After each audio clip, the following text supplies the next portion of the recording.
there's a part in a Roc Nation contract that says that people are not allowed to sing about Christ. Yeah. So I'll be wondering, I'll be like, yo, God, why? Why have you swung my sword? Yeah. Why? Because you came in the game with Jesus Walsh. Like, why? Kanye West is back at it again. And this time, the gloves are all the way off. Would honestly like to sue my family, to be totally honest with you. I also would like to be able to share my story with the world and what they did to me, instead of it being a hush-hush secret to benefit all of them. I want to be able to be heard on what they did to me. By making me keep this in for so long is not good for my heart.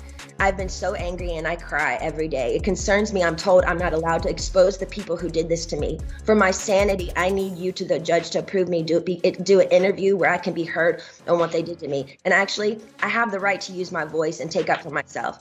My attorney says I can't, it's not good. I can't let the public know anything they did to me. And by not saying anything is saying it's okay. I don't know what I said here. It's not okay. Actually, I don't want to interview. I'd much rather just have an open call to you for the press to hear, which I didn't know today we're doing. We're not talking vague subs, quiet shade, or a cryptic lyric here. Yeah is directly coming for Beyonce and Jay-Z with allegations that sound like they were ripped from the wildest Hollywood conspiracy forum. And if what he's saying is even half true, then we're talking about one of the biggest betrayals in music history. Look, they tried to medicate me. I was exhausted. They wrongly diagnosed me. And when I asked them, how much lithium did you want to put me on exactly? It took them 4 days to answer because they were embarrassed about the amount, right? And I refused to take this, right? You understand that if I had taken the medication, I would not be here, and it would have been, he was deeply troubled. We miss him. We love his music, though. Well, they would have Britney Spears too. I mean, look at they would have Michael Jackson or worse, yeah. So look at what they did. Look at what they did to Britney. When she went in, she was tired, she was exhausted, she was in a bad way. But 10 years of that medication wrecked her brain. You can see it now. Yeah. You can see there's not much of her left. According to Kanye, this isn't just about industry politics or a few harsh words exchanged behind the scenes. He is claiming that Beyonce herself masterminded one of the most infamous moments in pop culture, the 2009 MTV VMAs. The same night he stormed the stage and told Taylor Swift, "I'ma let you finish." The world saw it as Kanye being impulsive, disrespectful, and maybe even drunk. The fallout was massive. Kanye was dragged through the mud, branded as the ultimate villain, and Taylor's image skyrocketed as America's sweetheart who was wronged on live TV. But now, Kanye is flipping the narrative completely. He's saying the entire incident was planned, not by him, but by Beyonce. According to him, the goal wasn't to humiliate Taylor for no reason, but to create a viral storm that would position Beyonce as the graceful queen who rose above the chaos, all while shifting sympathy her way. And here's the twist. Kanye says Beyonce was supposed to step in, play peacemaker, and subtly benefit from the public backlash against Taylor. But when the plan spiraled out of control and the media came down on Kanye harder than anyone expected, Beyonce supposedly pulled herself out of the situation completely, leaving Kanye to take all the blame. She made it look like she had nothing to do with it, Kanye allegedly told people close to him. And then she starts standing up for Taylor in interviews, acting like she was the voice of reason. "I took all the heat for years." And let's be clear, Kanye did take the heat. That one night followed him for over a decade. It was used against him in every PR disaster that came afterward, as proof that he was unhinged and out of control. But according to Kanye, this was exactly the point. He claims that ever since that moment, Beyonce and Jay-Z have been quietly working to paint him as unstable, so that if he ever came out and exposed their alleged behind-the-scenes moves, no one would believe a word he said. And now he's taking it even further, accusing them of trying to get him to sign an Illuminati contract, and even plotting to put him under a conservatorship similar to Britney Spears to silence him completely. But what's got the internet really buzzing is how personal this is getting.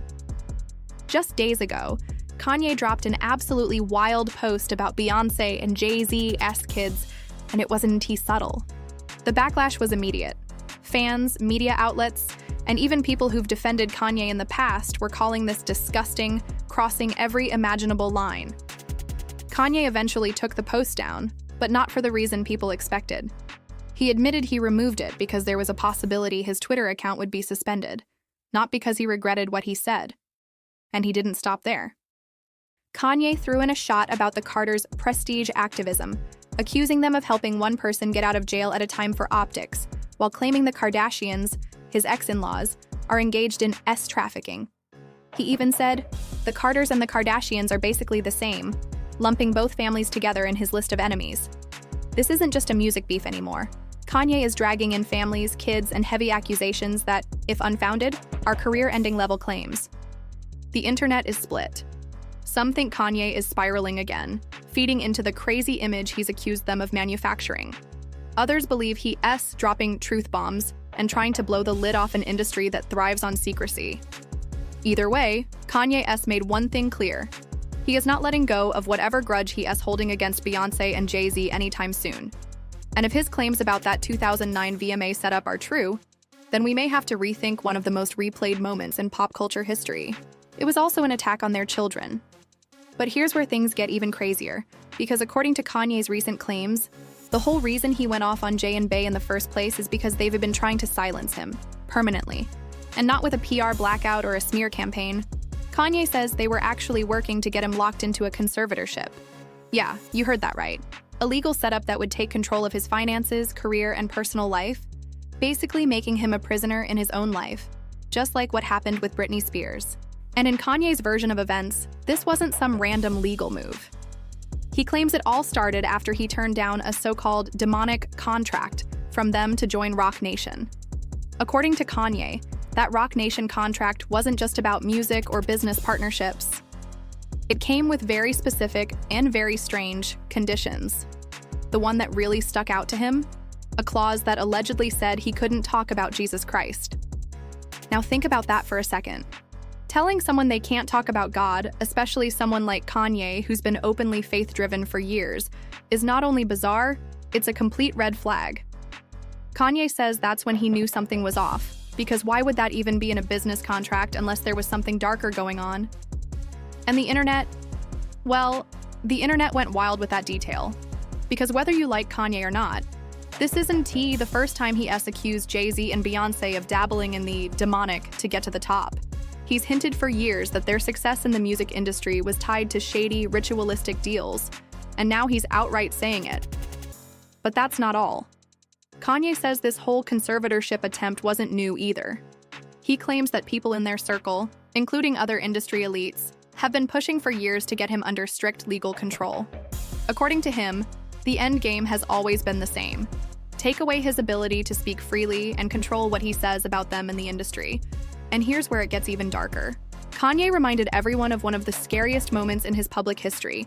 The time he posted a screenshot of a life-threatening text message from celebrity fitness trainer Harley Pasternak. If you remember, back in 2022, Kanye went on Twitter and dropped that bombshell message. In it, Harley allegedly told Kanye that if he didn't calm down and have a reasonable conversation, he'd be institutionalized again.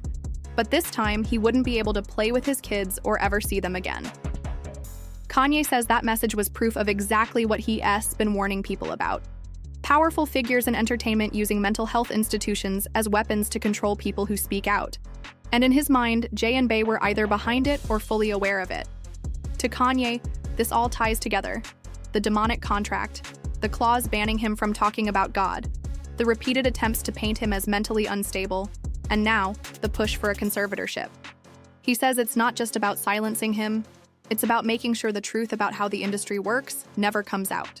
And whether you believe him or not, there's one thing you can't deny. Every time Kanye drops these claims, the stories from his past suddenly start looking a lot more connected.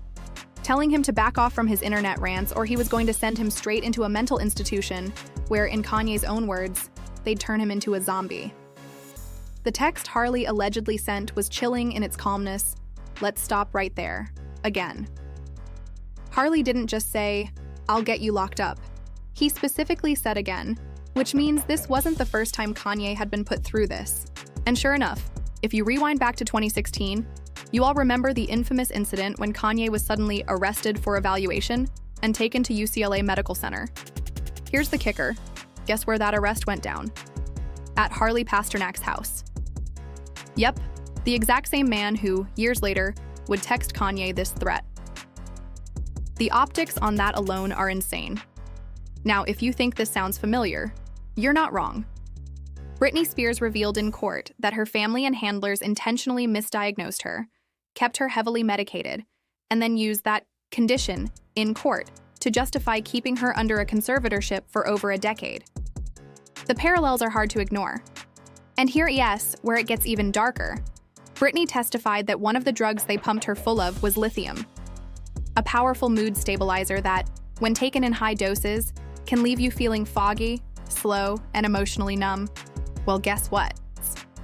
Kanye has publicly claimed that he too was put on a high dose of lithium, even though, according to him, he wasn't sick and didn't need it. So, let's connect the dots.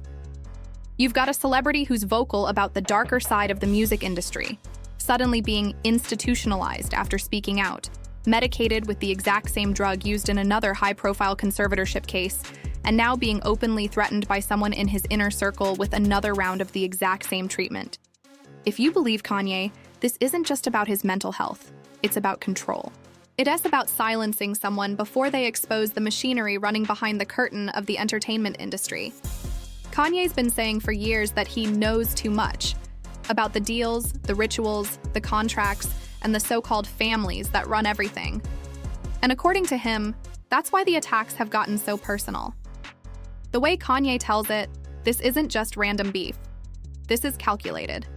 First, you make the person look unstable in public. Every headline becomes about crazy Kanye instead of what he is actually saying. Then, once the public perception is set, you have the leverage to step in for their own good with legal tools like conservatorships. And once that happens, their voice is gone. And honestly, if you step back and look at how fast the narrative shifts whenever Kanye starts spilling, it's hard not to see the pattern. He drops a bombshell accusation, and within hours, there's a new viral clip or headline about something unrelated. A public outburst, an inappropriate tweet, a bizarre fashion choice, anything to keep people from focusing on the allegations themselves. Whether you think Kanye is telling the truth or not, the fact is, the timeline matches too neatly to ignore. And if what he's claiming about Jay-Z, Beyonce, and Rock Nation is even partly true, then we might not just be talking about petty celebrity drama here. We might be talking about one of the most calculated takedowns in music history. In fact, word on the street is that the whole scandal between Kanye, Beyonce, and Taylor Swift at the 2009 VMAs was indeed just some random chaotic moment. It was a calculated publicity stunt that spiraled completely out of control. And if the whispers are true, Beyonce herself allegedly orchestrated it from the jump, with Kanye playing the role of the bad guy, so she could walk away clean. Here's how it supposedly went down. Taylor Swift had just won Best Female Video for You Belong With Me over Beyonce's Single Ladies. On paper, that was a huge upset. Beyonce's video had been dominating pop culture. According to these rumors, Beyonce wasn't happy about it. But instead of confronting Taylor herself, she allegedly set the stage for Kanye to storm up there, cut Taylor off, and say what everyone thought Beyonce was thinking. And here's the detail people are pointing out. Watch the footage closely. Beyonce's face during the moment is shocked, but not panicked, not confused, almost like she was expecting something. Kanye took the mic, made his infamous "I'ma let you finish" speech, praised Beyonce, and in that instant, the internet crowned him the villain of the century. Beyonce? She walked away looking gracious, calm, and completely above the drama. For over a decade, that's been the narrative. Beyonce, the innocent bystander, Kanye, the out-of-control hothead, Taylor, the poor victim. But Kanye is now claiming it was all a setup, a chess move gone wrong. And when you think about what came after, the theory starts to make sense. The backlash on Kanye was nuclear. Headlines branded him an egomaniac, a bully, and worse. His career took a hit in the mainstream pop world. But what happened to Beyonce? She got a massive wave of positive press, became the face of elegance and class, and even got a redemption moment later in the show when she invited Taylor back on stage to finish her speech. In other words, Beyonce became the hero in a story Kanye says she helped script. Now here's the part that makes this even more sinister. Kanye says this was one of the moments that showed him how deep the industry manipulation went and why Jay-Z and Beyonce later tried to lock him into an Illuminati contract. According to Kanye, that contract came with clauses about what he could and couldn't say, including a ban on talking about Jesus Christ, and it was all part of keeping him in line.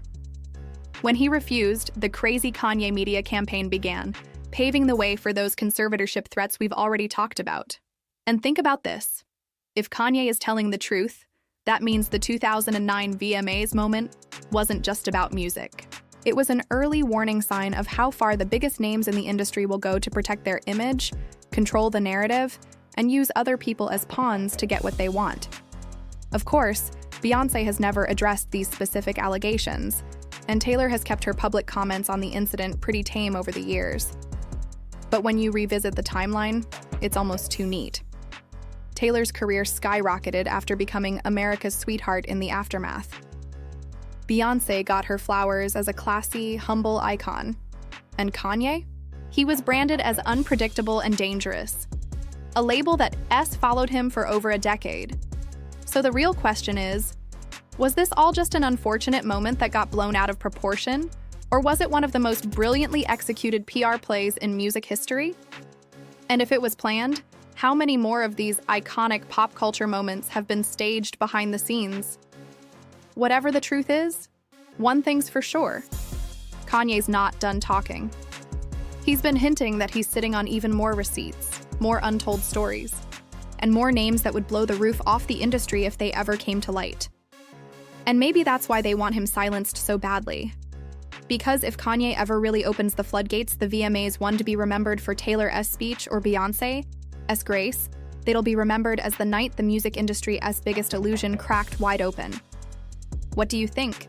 Was Kanye just caught up in a bad moment, or was he the fall guy in a much bigger game? Drop your thoughts in the comments, because if even half of what he's saying is true, we're looking at one of the wildest behind-the-scenes betrayals in pop culture history.